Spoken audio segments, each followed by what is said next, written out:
Hello everyone, it's Ren here speaking. Welcome not to my room, guys. You're now familiar with this particular mode of me talking while standing and not welcoming you to my room, because this in fact is not my room but an office in my dad's house. It's a very lovely house. I wish I could invite you all and you could enjoy this beautiful southern landscape. But anyway, in this video, I want to explore a little bit further this topic of pseudoscience and what should we think of pseudoscience and how should we relate to pseudoscience, particularly in relation to the interest that we obsessives tend to have with or in the science or pseudoscience of personality, the theory of personality, the typology of Jungian extraction. Okay, so before I move on to my topic, don't forget that and for your essay in action, The Ecstatic Soul, a new look at the INFJ personality. Lovely book, 135 pages, $10, less than $10 in fact, ebook, paperback format. The INFJ Bible, says I, without any modesty. If you want to get the most in-depth look at the INFJ personality, this is the book to get. All the links are available in the description box below to all the Amazon websites. If you cannot find your link, your website, just drop me a line and I will get back to you. But I really recommend it. It's getting great reviews and we're getting near 800 copies sold. So, I mean, contrary to anything that I could have expected, in the course of this year, the book will actually get to 1,000 copies sold. Thank you so much for that. Also, don't forget to join my Patreon page and support me for more content. It's available in the description box as well. Okay, so pseudoscience. In the video that I made not very long ago, I had the opportunity to elaborate a little bit on this concept, but whilst I was elaborating, I realized that the elaboration deserved to be enlarged, because there's quite a bit of misunderstanding in the community about what pseudoscience is, what it means, and what its value is. So briefly and very, very concisely, pseudoscience as a word these days is a pejorative word. It's a word that's derogatory. It means something negative. When something is called pseudoscience, so very often it's psychoanalysis that's been called pseudoscience in the 20th century. A little bit less often, Marxism, dialectical materialism has been called pseudoscience. And today, as is most interesting to us in the immediate, what's called pseudoscience is personality theory, okay? And I myself have not been shy to call C.S. Joseph's model pseudoscience, to entertain the idea that OPS, Objective Personality, Dave's Superpowers model, flirted with pseudoscience only to change my opinion and to suspend my judgment, at least for the time being. And, multiple other systems are liable to be accused of being so pseudoscientific. But notice here, I said accusation. So the question is, when a system is accused of being pseudoscientific, is it fair or is it unfair? And the answer to this, as you can imagine, is it's not so much that it's very complex, but it needs to be unpacked a little bit. So first, let's return to the brain, the philosopher behind this concept of pseudoscience, at least as I understand it and employ it, the philosopher Karl Popper. Karl Popper says, whatever model or theory is not open to being falsified, cannot be falsified by the facts of experience, experimental data, is pseudoscientific. Question is not whether it's true or whether it's false. Scientific model, legit scientific model, even a very interesting and fruitful scientific model, can be false. It can be falsified. In the same way, a completely pseudoscientific model like astrology can be true in some cases.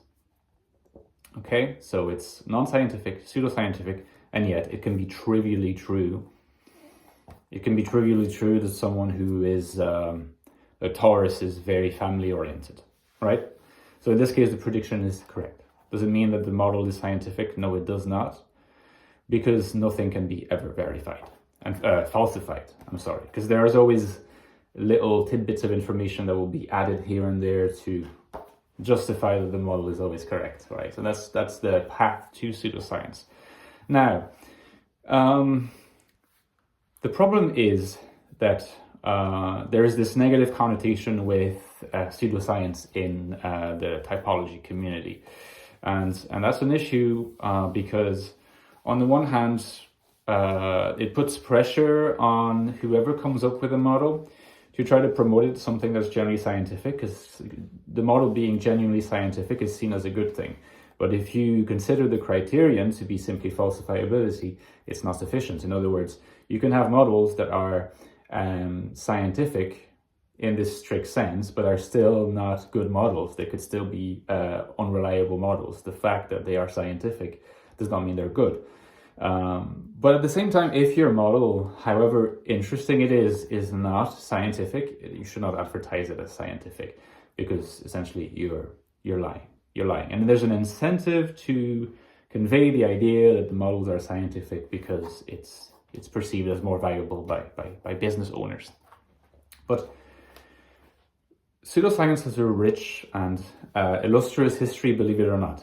I suppose maybe it used to be called something else than pseudoscience. It used to be called something more like philosophy, for example.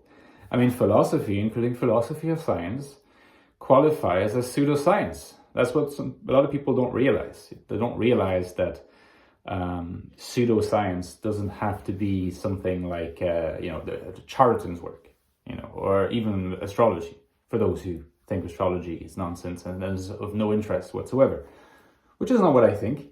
I don't think it is of scientific interest. I don't think it is of predictive interest. But in terms of the mythology and the symbology behind astrology, of course, it's of great interest. And, Carl Jung agreed. So, don't underestimate astrology, but don't consider it to be a science. As a pseudoscience, once it's accepted as a pseudoscience, just like philosophy, just like metaphysics, in fact, just like a lot of cultural studies, a lot of anthropological studies, a lot of literature, or all of literature, qualifies as pseudoscience. It's true that you could debate whether the term is justified, because my issue with the term is not so much that it's pejorative, but more that it's a term that designates a discipline in relation to science, as if the implication being that science is the be-all and end-all of everything, and that every discipline ought to aspire toward being a science. But obviously this is not true at all. And that's why the word pseudoscience is not an ideal word. It's the fact that it implies that something is trying to get nearer to science, as if science was the holy grail necessarily. In some cases, the scientific viability of a theory is necessary for its sustainability. But in a lot of other cases, for a theory to aim toward being scientific and falsifiable, it would be a catastrophe, and would actually completely deprive the theory of any interest. No one cares about simplifying the reality of experience as portrayed in literature, for example. No one cares about trying to make metaphysical questions answerable by experiment. How much depth would you take out of these models by trying to limit them to quantifiers that can actually be measured? That cannot probably not be achieved except in a very nonsensical way. But imagine that could be achieved.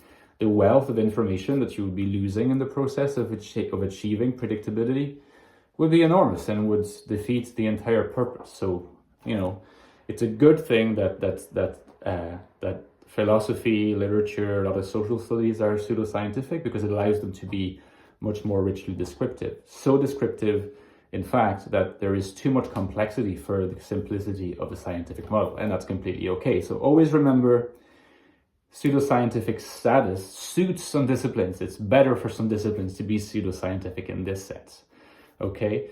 And that applies. That applies for the field of personality theory as well. And that's what I want to emphasize. Like I said in my previous video, the Ecstatic Soul, investigative work of what the INFJ consciousness is like.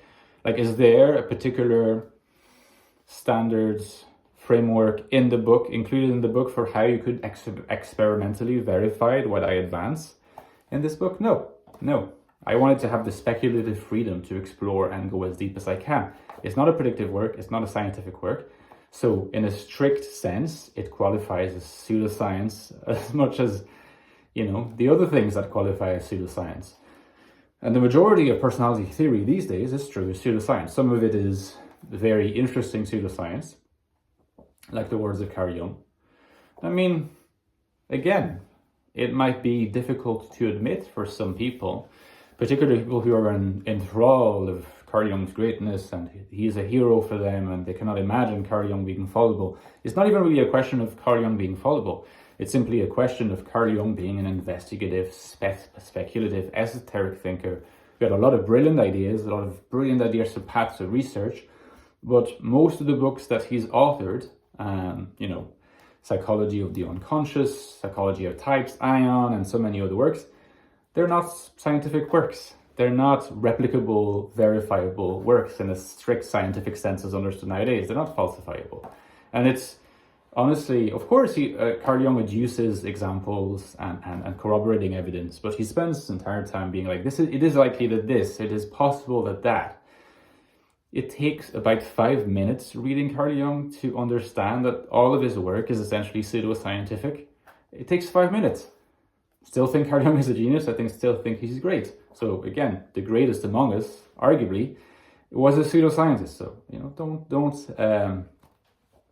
don't feel terrified at the mention of this word. People who think that pseudoscience by definition means something bullshitty are people who don't understand pseudoscience. They're idiots in some sense. Okay, so just to recapitulate, when I level pseudoscience as an accusation or a near accusation against a particular model, it's not for the inherent pseudoscientificity of its status, but for the claims that it has on being accurate and true and not being open to falsifiability, because then it's in contradiction to what it claims to be, which is more than just a pseudoscience. And when it comes to the typing of a particular person, if the model is not scientific, I think it's ethical that this be specified so the person knows what they're getting into and that the process is going to be immensely more qualitative than quantitative.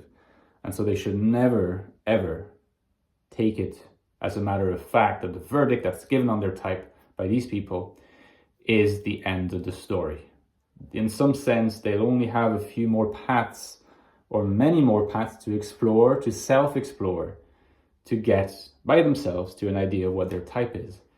But they're not going to get the final answer with these services. It's not possible. And if the services come across as if their statement is final, and if they're very expensive, you should avoid them for all the reasons that I've been detailing in the video until now. The issue is not with pseudoscience itself, as I hope is clear at this point. All right, let me know what you think of the video in the comments, guys. Drop me a like, consider subscribing. Don't forget about the book. Don't forget about Patreon. And I'll see you soon. Bye-bye.